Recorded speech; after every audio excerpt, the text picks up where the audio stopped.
I can see nobody is answering, so I can understand. This is a very funny. I can understand. Kamesa. Yes.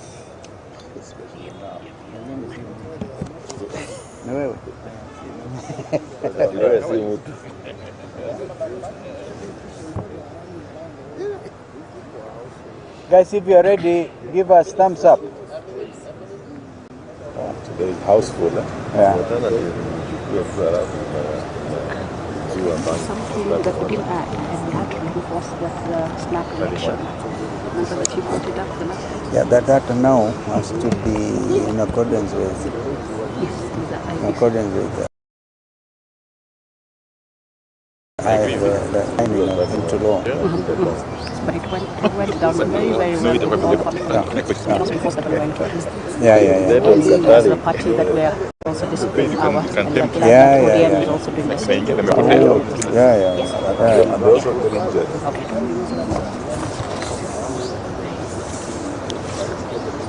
Oh, give us the thumbs up.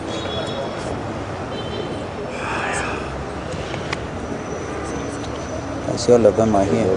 That's a full house. Full house. I think we get going, right? Yeah. Thank you. Ladies and gentlemen of the press, good morning. Still is. The very hard morning.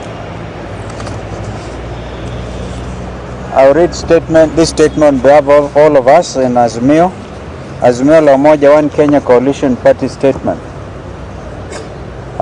entitled, "We strongly condemn the sponsored violent protests and support the public demands for the resignation of Ruto regime." Good morning and thank you, members of the press, for joining us today. Azimio la Umoja One Kenya Coalition Party is deeply concerned about the recent increase in violence during the Gen Z-inspired protests. In the last 2 weeks, Gen Z has inspired the majority of disenfranchised and disillusioned Kenyans to exercise their constitutional rights to assemble, to demonstrate, to picket, and to petition. They continue to do so in a manner that has captured the attention not just of Kenya, but the region, Africa, and indeed the whole world. In the typical fashion of a tyrant, the Ruto regime attempted to silence their voices by intimidation, arrests, abductions, and hijackings. This did not work, and indeed it shall never work.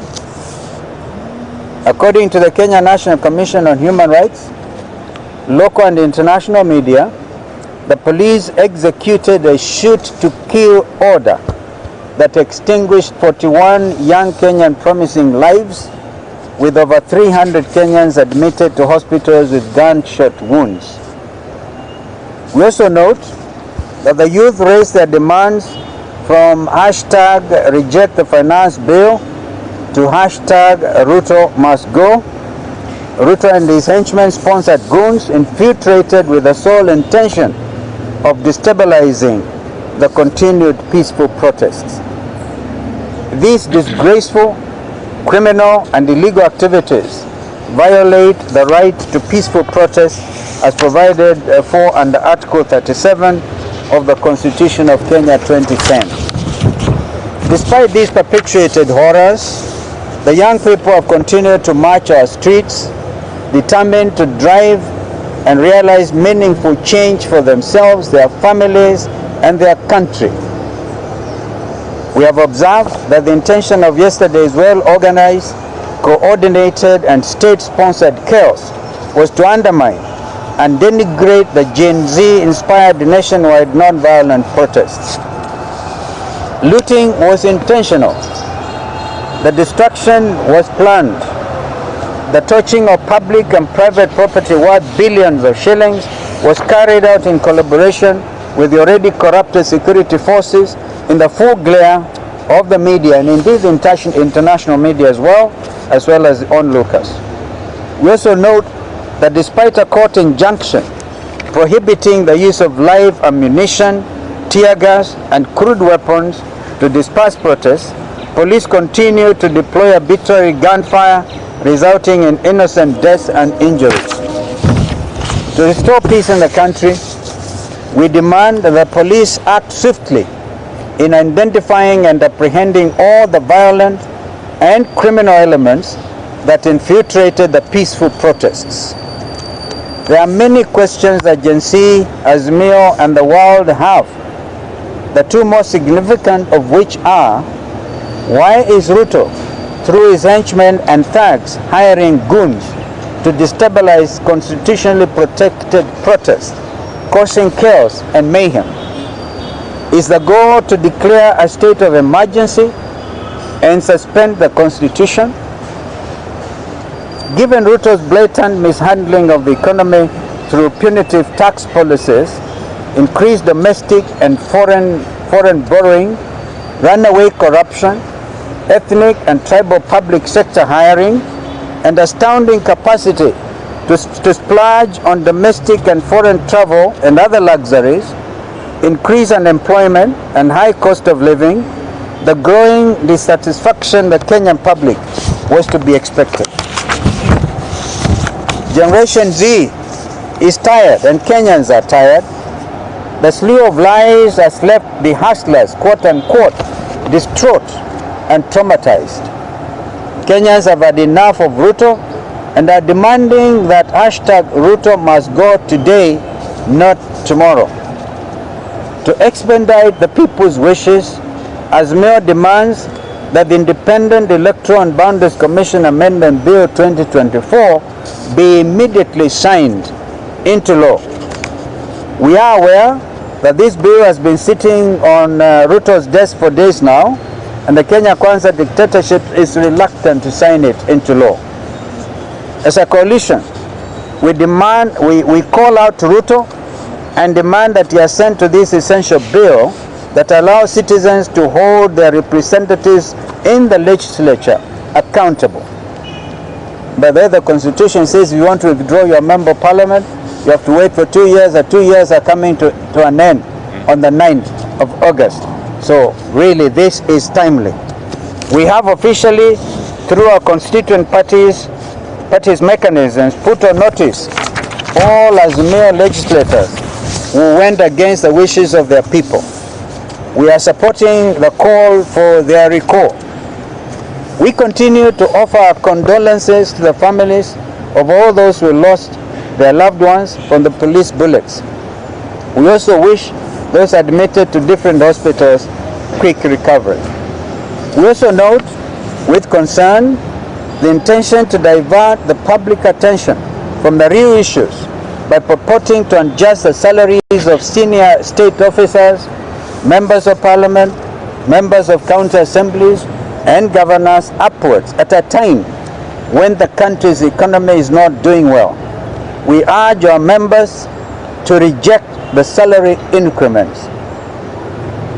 We call on all Kenyans to unite and defend the values of justice, democracy, and peace for which this country has been known. As a coalition, we are steadfast in our commitment to advancing the interests of every Kenyan citizen. Finally, it is time for Ruto to take responsibility for all his actions. He has blood on his hands, and he should go to allow for a smooth transition of power. Thank you, and may God continue to bless our country, Kenya. I can only very quickly... Members of Parliament. So we have 2 members of parliament, the leaders actually, the leadership of parliament, both Honorable Wandai and Honorable Mbui, the leader and the deputy respectively.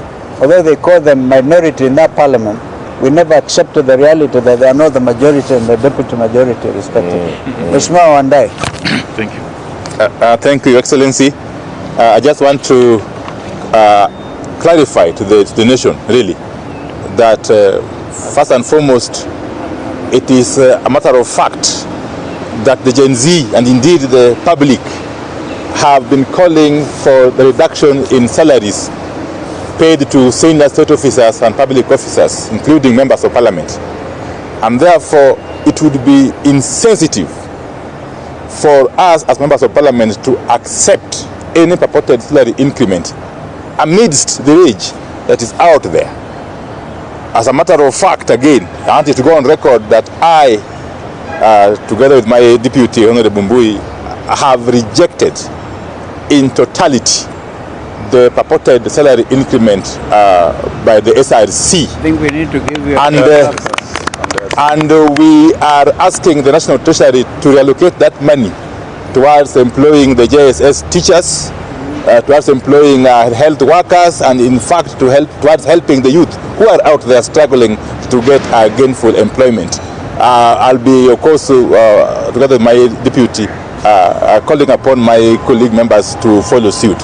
Thank you very much. Thank you. Thank you. If there's something my colleagues may want to add, but you may have noticed that over the weekend, while in Kitui, I did call for the possibility of a snap election, and actually gave comparison between Kenya and what is happening also in the region. When the French President Macron realized that his party lost majority during the recent European elections, he called for a snap election. The French are on to that. Tomorrow, the 4th, Prime Minister of the UK, Mr. Sunak, also called for elections, really literally snap elections, on July the 4th, all over the UK. This is a moment for Kenya, but that's why we are calling for very quick enactment of the IBC Amendment Bill 2024. So at least there may be a possibility, assuming the youth in this country will allow that opportunity to happen. So that's one of the things that we made very clear over the weekend. And again, we looked at what happened in Parliament, the desecration of Parliament. There's blood right outside the entrance to Parliament. And we suspect, I've never gotten this confirmation, the young man who sat on the Speaker's chair was brought down. Blood right in the chamber. How, in all honesty, will members of Parliament want to sit in a place like that? These are some of the questions that we must ask as leaders. But, Mheshimiwa Eugene, If there are any questions? If there are questions, I can deal with them. The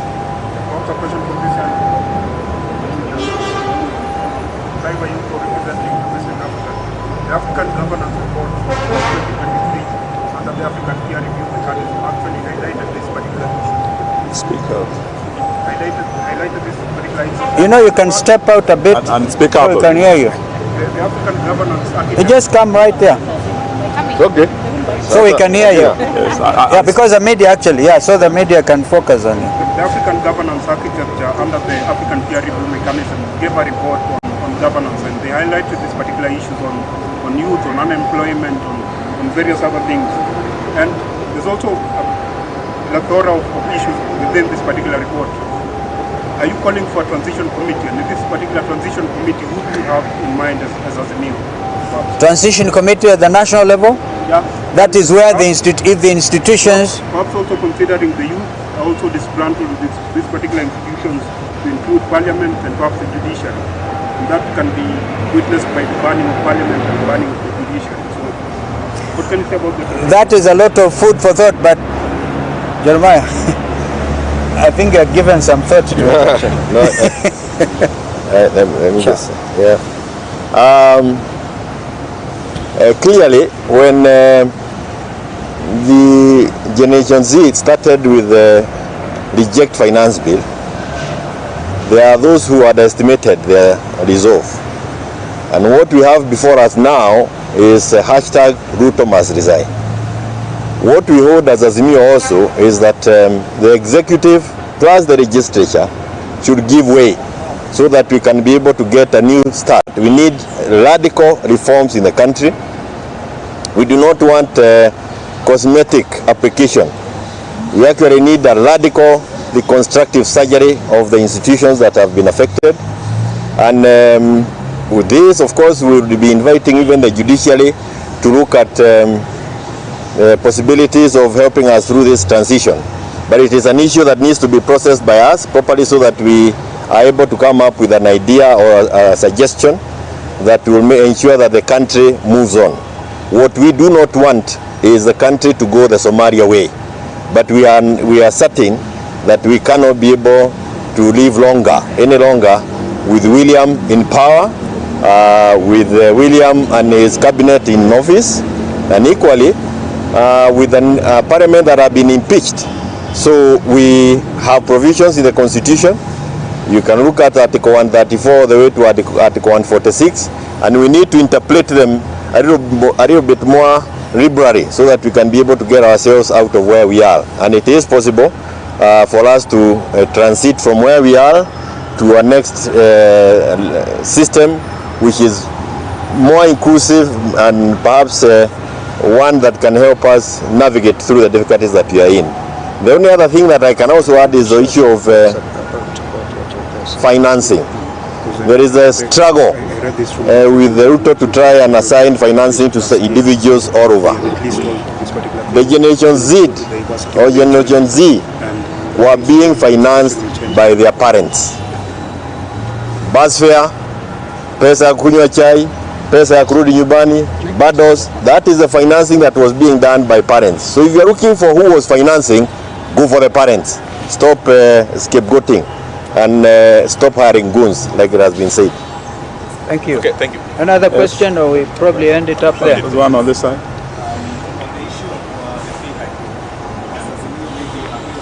I think you better be seen by your colleagues. You think? These are days of absolute transparency. What do you think? You will not ask a question in secrecy. Yeah. So, anyway, go ahead. The issue of the pay hike.